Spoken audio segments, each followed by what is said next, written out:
नमस्कार दोस्तों, कैसे हो आप लोग। इंडिया वर्सेस इंग्लैंड यानी कि England versus India second test. ये टेस्ट कहीं और हो रहा है, किस ग्राउंड पे हो रहा है इसके बारे में बात करेंगे। कौन कौन से प्लेयर आज खेलने वाले हैं, एक आध चेंजेस जो है आपको 2-3 चेंजेस इंडिया की तरफ से दिखाई देने वाला है और शायद 1-2 चेंजेस जो है वो इंग्लैंड की तरफ से दिखने वाला है। किस तरीके से मैच होंगे, कौन कौन से प्लेयर जो है वो इम्पोर्टेंट होने वाले हैं और फॉर्मेट किस तरीके से चलने वाला है, इसके ऊपर हम लोग तरीके से बात करने की कोशिश करेंगे। चलते हैं सीधा स्क्रीन पर, ज़्यादा टाइम नहीं लेंगे और समझते हैं पूरा का पूरा इस टेस्ट का गणित क्या होगा और हमारे लिए कौन कौन से वो 11 प्लेयर जो हैं वो इंपॉर्टेंट होने वाले हैं जिनको हम अपनी टीम में लेने वाले हैं। आइए चलते हैं सीधा स्क्रीन पर। 3:30 से मैच जो है वो शुरू होगा और ये कहाँ पर है, बर्मिंघम में मैच, एजबेस्टन में ये मैच होगा इंग्लैंड वर्सेस इंडिया के बीच में। अब हम लोग थोड़ा सा एक एक करके चीज़ों को समझते हैं। सबसे पहले देखते हैं हेड टू हेड का क्या है सीन। देखिए टोटल 134 मैचेज जो है भारत और इंग्लैंड के बीच में खेला गया है, जिसमें से भारत 35 मैच जीता है और इंग्लैंड जो है वो 52 मैचेज जीता है। तो कहीं ना कहीं इंग्लैंड की जो टीम है वो हावी है और जिस ग्राउंड पर मैच हो रहा है इस ग्राउंड पर अभी तक भारत यहाँ पर नहीं जीती है। तो भारत कुछ बदलाव करने की कोशिश करेगी। क्या होगा, कैसे होगा और इस चीज़ को हम लोग थोड़ा सा समझते हैं। सबसे पहले इंग्लैंड की तरफ से पॉसिबल प्लेइंग 11, जैक क्रॉली और बेन डकेट दोनों ओपन करेंगे। Ollie Pope, Joe Root, Harry Brook, Ben Stokes, Jamie Smith, Chris Woakes, Brydon Carse और जोश टंग और आपके शोएब बशीर जो है आपको दिखाई देने वाले हैं। मुझे लगता है कि अभी फ़िलहाल तो कोई चेंजेस यहाँ से नहीं दिख रहा है और जो भी होगा वो मैं आपको क्लियर कट बताऊंगा। अब यहाँ पर देखिए जो कुछ भी चीज़ें हैं, टेस्ट है तो थोड़ा सा ध्यान से चीज़ों को समझना है। ODI, T20, T10 बहुत सारे फॉर्मेट हैं, लेकिन हर फॉर्मेट में टीम बनाने का मकसद और तरीका अलग होना चाहिए। यहाँ पर पहले हमें जो मैं प्लेइंग 11 दिखा रहा हूँ उसको तरीके से समझिएगा और सबसे पहले एक एक करके समझेंगे कि कौन कौन से प्लेयर हैं जो कि इम्पोर्टेंट होने वाले हैं। सबसे पहले अगर हम इनमें समझें तो इनमें से सबसे पहला अगर कोई इम्पोर्टेंट हो सकता है तो वो जोए रूट इम्पोर्टेंट होगा, क्योंकि वो बैटिंग और बॉलिंग दोनों सेक्शन से आपको पॉइंट्स देने वाले हैं। इस बात को समझिएगा और टेस्ट के अंदर लगभग प्लेयर्स को मौका मिल ही जाता है। तो यहाँ पर देखते हैं तो Joe Root right handed batsman plus right arm off break, तो एक तो ये है जिनको मौका मिल सकता है। दूसरा बेन स्टोक्स जो है वो इंपॉर्टेंट होने वाले हैं, क्योंकि कहीं ना कहीं बैटिंग और बॉलिंग दोनों से ही आपको पॉइंट्स देने वाले हैं। इसके बाद अगर यहाँ से इंपॉर्टेंट हो गए तो ये 4 तो हैं ही। तो टोटल अगर देखा जाए इंग्लैंड के तरफ से तो टोटल ये 4 और 2 6 बॉलर जो हैं टोटल इंपॉर्टेंट है, यानी कि 6 खिलाड़ी हैं जो कि आपको प्रॉपर बॉलिंग करते हुए दिखाई देने वाले हैं। ठीक है, अब हम एक एक करके सारी चीजों को भी आगे भी समझेंगे। ठीक है, अब देखते हैं इंडिया की तरफ से यशस्वी जायसवाल, लोकेश राहुल ये दोनों ओपन करेंगे। साई सुदर्शन टीम में हैं, लेकिन एक चेंजेस मुझे दिखाई दे रहा है कि यहाँ पर साई सुदर्शन को न खिलाकर टीम जो है वो आपको डब्लू सुंदर के साथ जाने की कोशिश कर सकती है। याद रखिएगा किसके साथ, डब्लू सुंदर के साथ। ठीक है, इसके बाद या तो डब्लू सुंदर या फिर साई सुदर्शन खेल सकते हैं। शुभमन गिल, ऋषभ पंत, करुण नायर, रविंद्र जडेजा के जगह पर टीम जो है वो आपको यहाँ पर हो सकता है कि कुलदीप यादव के साथ जाने की कोशिश करे। ठीक है, कुलदीप यादव, शार्दुल ठाकुर के जगह पर नीतीश कुमार रेड्डी, इसके बाद मोहम्मद सिराज, जसप्रीत बुमराह और प्रसिद्ध कृष्णा। अब एक चीज समझते हैं कि यहाँ पर क्या गणित लगाया जा रहा है। देखिएगा, सबसे पहले अगर डब्लू सुंदर खेलते हैं तो एक इंडिया के पास बॉलर का ऑप्शन मिलता है। दूसरा यहाँ पर Kuldeep Yadav full bowler, proper bowler, तो दूसरे बॉलर के रूप में आपको दिखाई दे दिए। इसके बाद यहाँ पर नीतीश कुमार रेड्डी, ये भी बॉलर के रूप में, तो 3 बॉलर हो गए, फिर 4, 5 और 6, इस तरीके से टोटल 6 बॉलर्स दिखाई दे रहे हैं। डब्लू सुंदर बैटिंग से भी पॉइंट देंगे। हो सकता है कि जडेजा के जगह पे कुलदीप यादव खेले, नहीं तो नहीं भी खेल सकते, बट शार्दुल के जगह पे नीतीश आने वाले हैं, ये कंफर्म है। हो सकता है कि साई सुदर्शन की जगह पे कुलदीप यादव आए या फिर साई सुदर्शन की जगह पे डब्लू सुंदर आए। अब यहाँ पर देखिए 1 2 3 4 5 6 यानी कि करुण नायर तक बॉलिंग ऑप्शन नहीं है और यहीं पर टीम जो है वो मात खा रही है इंडियन टीम, और इसके लिए ही ये लोग बदलाव करने की कोशिश करेंगे। और यहीं पर है कि मौका मिल सकता है नीतीश रेड्डी को, मिल सकता है कुलदीप यादव को, मिल सकता है डब्ल्यू सुंदर को। क्लियर है? अब हम थोड़ा सा और भी तरीके से इसको आगे समझेंगे। बर्मिंघम का जो पिच है वो किस तरीके से है, देखिए 5 दिन लगातार मैच होगा तो उस हिसाब से पिच स्टार्टिंग में तो ठीक होगा, लेकिन धीरे धीरे अब देखना पड़ेगा। हो सकता है कि स्टार्टिंग में ही पिच ठीक ना हो सकता है कि स्टार्टिंग में ही पिच ठीक ना हो, तो उस हिसाब से जो टीम बैटिंग फर्स्ट करने की कोशिश करेगी, जो बॉलिंग फर्स्ट करने की कोशिश करेगी, तो उन चीज़ों को समझते हुए हम टीम अपना रेडी करेंगे। क्लियर है? लेकिन हो सकता है कि अगर टीम, याद रखिएगा, टॉस जीतकर पहले बॉलिंग लेती है, मतलब ये है कि सेकेंड इनिंग में बैटिंग करने वाली जो टीम है उसको एडवांटेज मिलेगा और वो अच्छा कर सकती है। ठीक है? लेकिन यहाँ पर एडबेस्टन क्रिकेट ग्राउंड की सतह पर बल्ले और गेंद के बीच में मुकाबला जो है वो अच्छा खासा होता है। मैच के शुरुआत में पिच काफ़ी तेजी और उछाल दे सकती है। ठीक है? शीर्ष क्रम के बल्लेबाजों को स्पष्ट से मूवमेंट को संभालना चुनौतीपूर्ण लग सकता है, जिसका तेज गेंदबाजों को आनंद मिलने की उम्मीद है। मतलब साफ है स्टार्टिंग में बॉलर्स भी हावी होंगे और बैट्समैन भी अच्छे रन बनाएंगे, क्योंकि बाउंस भी अच्छा है, उछाल थोड़ा सा मिल रहा है, तो उससे बैट्समैन को भी फेवर होता है और बॉलर को भी फेवर होता है। जहां पे अगर बॉलर्स थोड़ी सी भी अगर स्विंग कराने की कोशिश किया तो वो बैट्समैन के लिए खतरनाक हो सकता है, और अगर थोड़ी सी भी लाइन लेंथ बिगड़ी बॉलर्स की तो बैट्समैन के लिए बहुत बढ़िया हो सकता है। तो इस हिसाब से देखा जाए तो पिच थोड़ा सा बैलेंस तरीके का मुझे दिख रहा है। अब यहाँ पर एजबेस्टन का जो टोटल देखा जाए तो 55 मैचेज हुआ है, जिसमें बैटिंग फर्स्ट करने वाली टीम ने 18 मैचेज जीते हैं और बैटिंग सेकेंड करने वाली ने 23 मैचेज जीते हैं। एवरेज फर्स्ट इनिंग का जो स्कोर है वो 302 है। यहीं पर आपके टीम बनाने का गणित है, याद रखिएगा। टीम बनाने का जो गणित है वो यहीं पर है कि फर्स्ट इनिंग स्कोर जो है वो 302 है और सेकेंड इनिंग का एवरेज स्कोर जो है वो 315 है, थर्ड इनिंग का एवरेज स्कोर 243 है और फोर्थ इनिंग का एवरेज स्कोर 147 है। मतलब आप समझ रहे हो, मतलब ये है कि बैटिंग पैराडाइज पिच होते हुए भी धीरे धीरे पिच जो है वो डाउन हो रहा है। क्लियर कट चीज़ों को आप लोगों को समझना है। क्लियर है?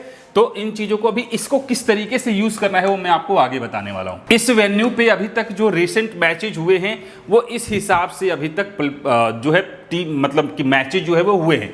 अब हम थोड़ा सा समझते हैं।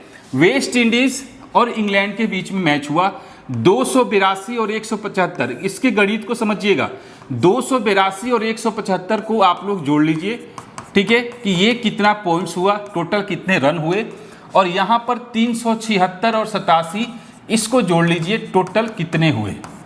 टीम कैसे बनाना है इसकी बात कर रहा हूँ। ठीक है? विकेट्स जो है वो 18 और 9 विकेट जो है वो पेसर्स को मिला है यहाँ पर, और 2 और 1 3 विकेट जो है वो स्पिनर्स को मिला है। ठीक है? यहाँ पर दूसरे मैच में एक हुआ था जहाँ पर 6 और 6 12 विकेट स्पिनर को मिला, फिर यहाँ पर 3 और 2, मतलब कि सिर्फ एक मैच ऐसा है जहां पर इस फर्स्ट इनिंग और सेकेंड इनिंग दोनों ही इनिंग में स्पिनर्स को 6-6 विकेट मिले हैं। नहीं तो सबसे ज़्यादा आप देख लो 17 फर्स्ट इनिंग में, 17 सेकेंड इनिंग में। ठीक है? फर्स्ट पारी में 17 और सेकेंड पारी में 10 विकेट, फिर फर्स्ट पारी में 19, सेकेंड पारी में 11, 12, 12, यानी कि ओवरऑल जो कंडीशन है वो हमें फास्ट बॉलर्स को दिखाता है कि फास्ट बॉलर्स यहाँ पे अच्छे खासे हावी हो रहे हैं और उनको अच्छा विकेट मिल रहा है।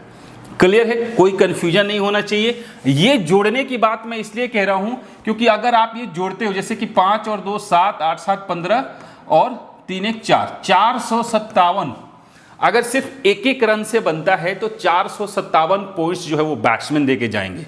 लेकिन अगर हम बात करें टोटल विकेट्स की, समझ गए, यहाँ से इसी मतलब एक यहाँ से 457 और फिर यहाँ से जोड़ दिया जाए तो 7 6 13 और 6 और यहाँ पर 3 1 4, 463 प्लस 457 टोटल हो गए 7 4 10, 6 5 11, 1 12, 4 4 8 और 1 9।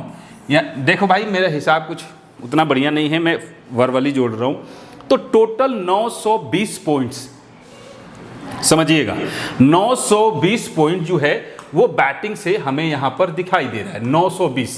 और अब 920 पॉइंट अगर एक एक रन लगता है तब हम इसमें टोटल चौके छक्के जोड़ जाड़ के हम यहां पर इसको पहुंचा देते हैं तकरीबन मानकर चलो 1100। ठीक है? 1100 पॉइंट्स जो है वो बना।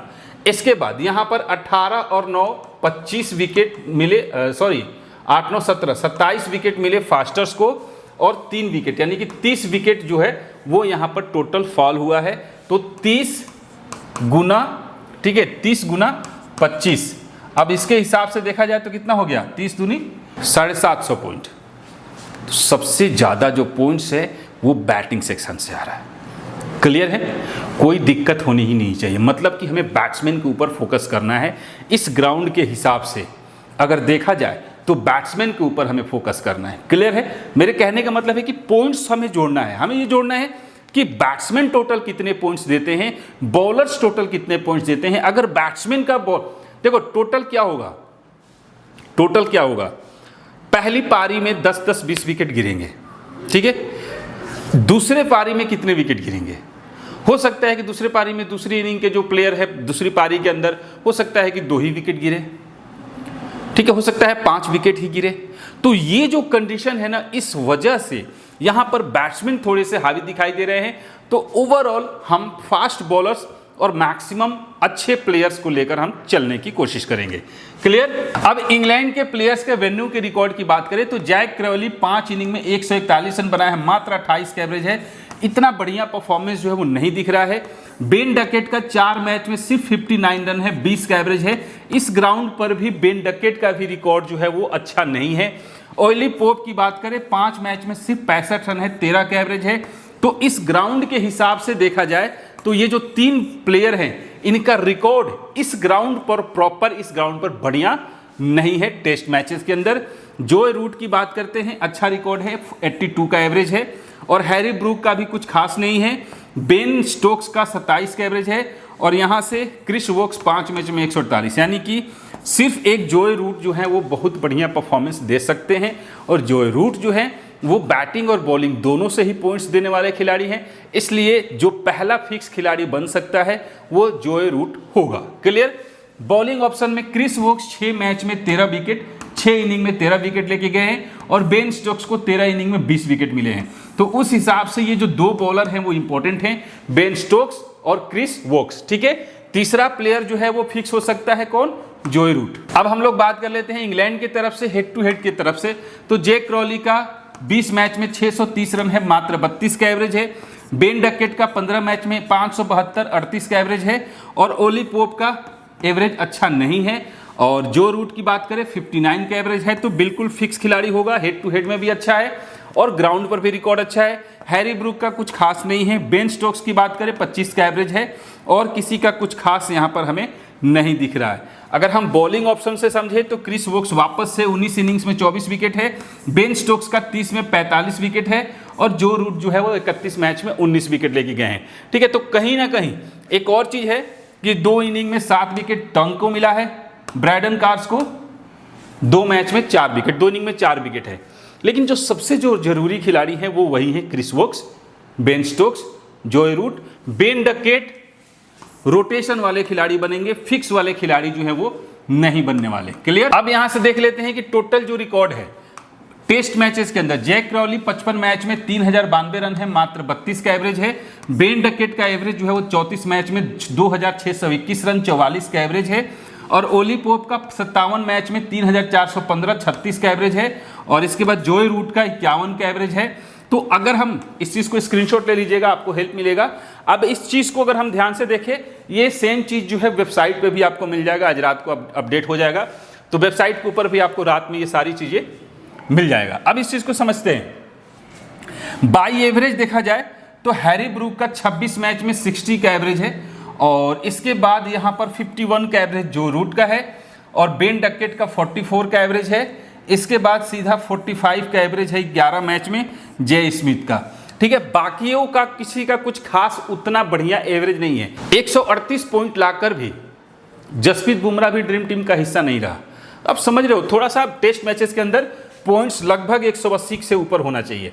अब इस हिसाब से देखा जाए तो ब्रैडन कार्स 6 मैच में 31 विकेट है। और जोश टंग का 4 मैच में 19 विकेट है। और बशीर का 17 मैच में 61 विकेट है। तो कहीं ना कहीं अगर ध्यान से देखा जाए तो इन तीनों का जो रिकॉर्ड है एज ए बॉलर बहुत बढ़िया है। क्लियर है।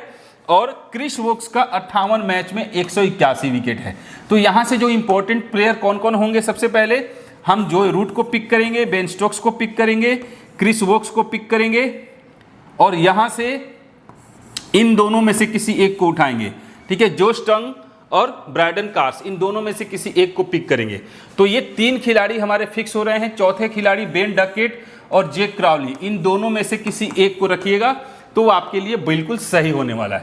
अब हम लोग देख लेते हैं थोड़ा सा इंग्लैंड के प्लेयर जो स्टेट्स जो बेंच पे बैठे हुए हैं कौन कौन है। अगर कोई खेलेगा तो उसको आप अपने अकॉर्डिंग चूज कर लीजिएगा।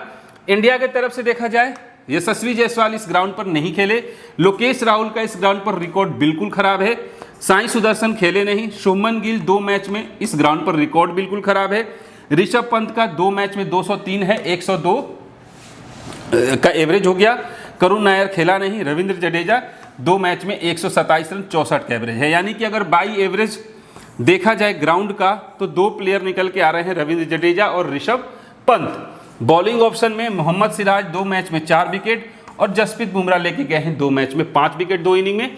रविंद्र जडेजा को इस ग्राउंड पर विकेट अभी तक नहीं मिला। हेड टू हेड में देखें, यशस्वी जायसवाल का 11 मैच में 817 रन 82 का एवरेज है, बहुत बढ़िया है। लोकेश राहुल का 44 का एवरेज है और साई सुदर्शन 2 मैच में मात्र 30 रन है, बिल्कुल एवरेज खराब है। शुभमन गिल का 42 का एवरेज है और ऋषभ पंत का 47 का एवरेज है। करुण नायर 5 मैच में 340 रन है, 85 का एवरेज है। तो अब अगर एवरेज के अकॉर्डिंग देखा जाए तो यशस्वी जायसवाल, केएल राहुल और इसके बाद करुण नायर, इन तीनों का जो रिकॉर्ड है वो ठीक है। ऋषभ पंत का भी है, शुभमन गिल का भी है, बट उनसे भी ऊपर उन लोगों का रिकॉर्ड अभी दिख रहा है। बॉलिंग ऑप्शन में रविंद्र जडेजा को 39 मैच में 71 विकेट मिले हैं और मोहम्मद सिराज को 23 इनिंग में 29 विकेट, जसप्रीत बुमराह को 28 इनिंग में 65 विकेट। तो यहाँ से जसप्रीत बुमराह जो है वो बहुत इंपॉर्टेंट होने वाले हैं। अगर रविंद्र जडेजा खेलेंगे तो इस मैच के लिए ट्रम्प प्लेयर साबित होंगे। इंडिया की तरफ से देखा जाए तो जायसवाल का 53 का एवरेज है। स्क्रीनशॉट ले लीजिए पहले, सबसे पहले आपको यूज होगा तो आपको बहुत सारी हेल्प मिलने वाली है, ठीक है। अब देखिए यहाँ से जायसवाल का 53 का एवरेज है और इसके बाद ऋषभ पंत का 44 का एवरेज है और यहाँ से करुण नायर का 9 मैच में 394 रन है, ठीक है, 49 का एवरेज है। यहाँ से अब एक और खिलाड़ी है, वो है 88 का एवरेज लेकर आने वाला, कौन? नीतीश कुमार रेड्डी, ठीक है। तो ये 4 जो प्लेयर हैं इनके रिकॉर्ड जो है वो बहुत बढ़िया दिख रहे हैं, एवरेज के अकॉर्डिंग बहुत बढ़िया दिख रहे हैं। बॉलर में तो ये सारे तो हैं ही हैं, इनकी तो कोई दिक्कत ही नहीं है। जसप्रीत बुमराह 46 मैच में 210 विकेट लेके गए हैं, बहुत अच्छा है, ठीक है। इसके बाद मोहम्मद सिराज का भी है 37 मैच में 102 रन। कहीं ऐसा तो नहीं है कि सभी लोग बैट्समैन के फेवर में जाएं और गेम पूरा पलट जाए, बॉलर्स हावी हो जाएं? हो सकता है ऐसा, हमें इसके बारे में सोचना चाहिए और ऐसी टीम बनानी चाहिए, ठीक है। तो ये है, आप यहां से स्क्रीनशॉट ले लीजिएगा। और इंडिया की तरफ से जो खिलाड़ी बेंच पे बैठे हुए हैं उनका है कुलदीप यादव, 13 मैच में 56 विकेट लेके गए हुए हैं और वाशिंगटन सुंदर 9 मैच में 468 रन है, 43 का एवरेज है और 9 मैच में टोटल 25 विकेट जो है वाशिंगटन सुंदर लेकर गए हुए हैं टेस्ट में। अब यहाँ से एक एक चीज़ को हम लोग थोड़ा सा समझेंगे जो मैं आपको बता रहा हूँ, ठीक है। सबसे पहले हम ये देखते हैं कि जो टीम बनी है, समझिएगा इस बात को, जो टीम बनी है, जो प्लेयर जो है हाईएस्ट सिलेक्शन परसेंट के हैं और जिनको बहुत सारे लोग लेकर जाने वाले हैं, सबसे पहले उन सभी लोगों को जो है हम सिलेक्ट कर रहे हैं, ठीक है। Rishabh Pant, J Smith batting section से होंगे, Joe Root, Ben Duckett, Harry Brook, इसके बाद आपके शुभमन गिल हो गए, यशस्वी जायसवाल हो गए, लोकेश राहुल हो गए और ओली पोप हो गए। ये खिलाड़ी सबके रिकॉर्ड्स में हैं। बेन स्टोक्स हैं और यहाँ से एक खिलाड़ी बचेगा और वो होगा जे टंग। ये वो खिलाड़ी हैं, ये वो ड्रीम टीम है जिसको पिछले मैच में की ड्रीम टीम बनी। इस चीज़ को हमें समझना है, ठीक है। अब हम यहाँ पे देखते हैं कि ऐसे कौन कौन से खिलाड़ी हैं जिनके सिलेक्शन परसेंट तो कम था लेकिन वो अच्छे हाईएस्ट पॉइंट देके गए, ड्रीम टीम में आए। उसमें सबसे पहले हमारे सामने होंगे जे टंग, दूसरा होंगे ओ पोप, ठीक है। ये जो 2 खिलाड़ी हैं इनके रिकॉर्ड के अकॉर्डिंग देखा जाए तो इनके सिलेक्शन परसेंट बहुत कम था। तीसरे खिलाड़ी जेमी स्मिथ भी हो सकते हैं। अब देखिए इसमें से मैं आपको बता रहा हूँ किसका किसका जो सिलेक्शन परसेंट था वो कम था। जे टोंग जो था ये खिलाड़ी मात्र 12%, 12.5% का सिलेक्शन था और इसका सिलेक्शन से सीधा 54% पे पहुंचा है। जे क्राउली थे जे क्राउली, अच्छा उसका तो वो तो ड्रीम टीम में था ही नहीं। ओ पोप, ठीक है, 19% का सिलेक्शन था। देखिए सिलेक्शन पे मत जाइए, मैं आपको बता रहा हूँ कुछ चीज़ें हैं जो मैं आपको हिंट देना चाहता हूँ जिससे आप एक बेहतर टीम बना सकते हैं, उसके ऊपर फोकस कीजिएगा। और इसके बाद हैरी ब्रूक 29%, ठीक है, जे स्मिथ का तो ज़्यादा था 19%, 12%, 29%, ठीक है।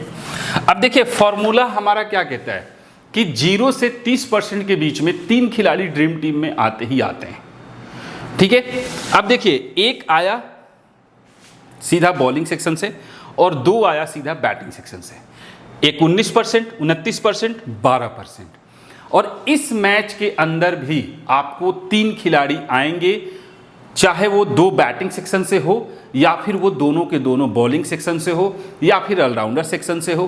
कहाँ से होगा, कैसे होगा, इन सारी चीज़ों के ऊपर हम लोग बात करेंगे। क्लियर है? तो ये वो खिलाड़ी हैं जिनको सब लोग लेकर जाने वाले हैं। अब इनमें से कौन कौन खिलाड़ी जो है वो फ्लॉप हो सकते हैं। नंबर 1 ऋषभ पंत, ठीक है, फ्लॉप के चांसेज इन पे लग रहे हैं। दूसरा यहाँ से मुझे थोड़ा सा डाउट सा हो रहा है, वो है Shubman Gill, Harry Brook, sorry Ben Duckett और हैरी ब्रूक, ठीक है। इन लोगों के ऊपर मुझे थोड़ा सा डाउट है, ये वो बड़े खिलाड़ी हैं जो धोखा दे के जा सकते हैं, ठीक है।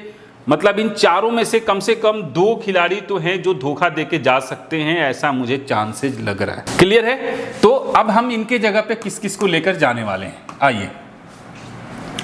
सबसे पहले हम विकेट कीपर सेक्शन से ऋषभ पंत को हटाएंगे और इनके जगह पर हम करुण नायर को लेकर चलेंगे, ठीक है। करुण नायर को रिस्की है, रिस्क के तौर पे हम लेके चल रहे हैं। फिलहाल अभी और भी टीम बनाऊंगा और वेबसाइट के ऊपर बहुत सारे टीम का जीएल टीम्स के अंदर मैं आप लोगों को दे दूंगा, जहां से आप लोगों को सारी चीज़ें दिख जाएंगी। और फिर यहाँ से ओली पोप, इसके बाद यहाँ से शुभमन गिल पे मुझे डाउट हो रहा है और हैरी ब्रूक पे डाउट हो रहा है, ठीक है। तो इन दोनों को भी फिलहाल हटाते हैं। अब हमारे पास ऑप्शन आ गया Joe Root, Ben Duckett, Ollie Pope. तो पोप को, अच्छा पोप को अभी छोड़ते हैं। यशस्वी जायसवाल, केएल राहुल और करुण नायर यहाँ पे हो गए। ऑलराउंडर सेक्शन से आ जाएंगे हमारे सामने नीतीश कुमार रेड्डी, वाशिंगटन सुंदर। अब हमारे सामने ये हो गया, जे टॉम को हटाते हैं और जे टॉम को हटा के हम जसप्रीत बुमराह के साथ जा रहे हैं, ठीक है। ये टीम बनाया ये तब जब आपको लगे कि कंप्लीट बैटिंग सेक्शन चलने वाले हैं, कंप्लीट बैट्समैन हावी होने वाले हैं, तब आपको ये टीम जो है रेडी करना है। लेकिन सीवीसी थोड़ा सा रिस्की होता है, कौन से खिलाड़ी के ऊपर हमें सबसे ज़्यादा रिस्क लेना चाहिए। तो अगर आप चाहो तो यहाँ पर रिस्क में हो सकते हैं जोय रूट, सेफ में सीवीसी में एक जोय रूट हो सकते हैं, यहाँ से करुण नायर या यशस्वी जायसवाल हो सकते हैं, और यहाँ से आप जसप्रीत बुमराह के साथ भी जा सकते हो या डब्ल्यू सुंदर। ये आपका फिलहाल के लिए है। इस टीम को मैं सेव कर रहा हूँ आगे के लिए। और फिलहाल मैं यहाँ से जो है करुण नायर को कैप्टन, ठीक है, और जोय रूट को वाइस कैप्टन करके लेके जा रहा हूँ, ठीक है, फिलहाल के लिए। अब समझिए, ये तो मैंने आपको बोल दिया कि अगर क्या हो, अगर बैट्समैन हावी हो, क्या हो अगर बॉलर्स हावी हो। 2 टीम हम सिंपली बना के जाएंगे ज़्यादा, क्योंकि इसमें देखो 5 दिन होता है, 5 दिन का पैसा इन्वेस्ट हो जाता है। हम यहाँ से सबसे पहले जसप्रीत बुमराह को पिक करेंगे, क्रिस वोक्स को पिक करेंगे, मोहम्मद सिराज को पिक करेंगे और जोए टंग को पिक कर, जोए टंग को हटा दो, और प्रसिद्ध कृष्णा। 4 प्लेयर बॉलिंग सेक्शन से हो गए, ठीक है। इसमें से लो सिलेक्शन वाले भी हमारे पास हो गए। ऑलराउंडर सेक्शन से बेन स्टोक्स, नीतीश कुमार रेड्डी, ठीक है, और बैटिंग सेक्शन से जोय रूट, यशस्वी जायसवाल, करुण नायर।